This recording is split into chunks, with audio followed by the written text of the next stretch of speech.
ভোর থেকেই কিন্তু ঝুম বৃষ্টি হচ্ছে, অনেক বৃষ্টি। আর সাথে পরোটা, ডিম আর কফি বানিয়ে নিলাম। আসসালামু আলাইকুম, welcome to my new blog. কী অবস্থা সবার, কেমন আছেন? নতুন আরেকটা ভিডিও নিয়ে আসছি, কিন্তু দেখতে থাকবেন পুরো ভিডিওটা, অবশ্যই ভালো লাগবে। সকাল থেকেই বেশ বৃষ্টি, আর এইদিকে ব্যালকনির অবস্থা একদম 12টা বেজে গেছে। তো বৃষ্টির কারণে যেটা হয় সেটা কিন্তু মেনে নেওয়া যায়, এটা তো সাময়িক সময়ের জন্য। আর ওইদিকে পাখিতে যে প্রতিদিন আমাকে ডিস্টার্ব করে, মাটিগুলা ফালায় দেয়, এটা কিন্তু মেনে নেওয়া যায় না। মানে খুব আশা ভরসার জিনিস থাকে না আর কি, মনে হয় আমারও গাছগুলো আর থাকবে না।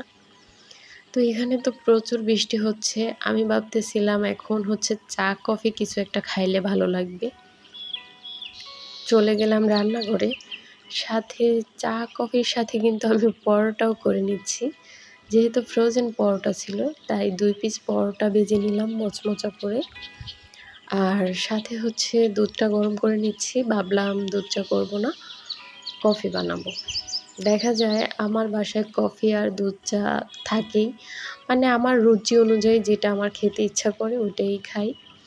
আর এমনিতে জয়েন্ট ফ্যামিলিতে থাকলে এরকম সম্ভব কিনা আমি জানি না, বাট আমার মনে হয় সব জায়গায় সম্ভব না, কারণ সব মানুষজন তো আর এক না।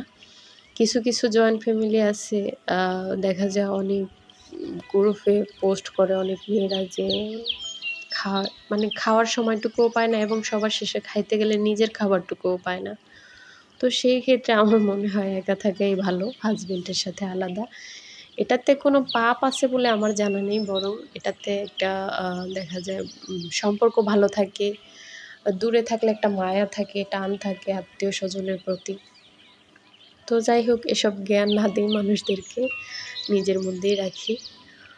তো এরপর হচ্ছে 2টা ডিম ভেজে নিলাম, পরোটা, কফি, আর এখানে কিছু ফ্রুটস ছিল গতকালকের। তো কিছু খাওয়া হয়েছে, আর বাকি কিছু ফ্রুটস আছে, যদিও সবগুলা বাবুর পছন্দ অনুযায়ী। তো এই তো সকালের নাস্তা রেডি করে নিলাম। আর আপনাদের খেতে ইচ্ছা করলে নিজে বাসায় বানিয়ে খেয়ে ফেলবেন, কারো অনুমতি নেওয়ার প্রয়োজন নাই। নিজে বাঁচুন, নিজেকে ভালো রাখুন, আর ভালো লাগলে আমার পেজটা ফলো দিয়ে রাখুন। আল্লাহ হাফেজ।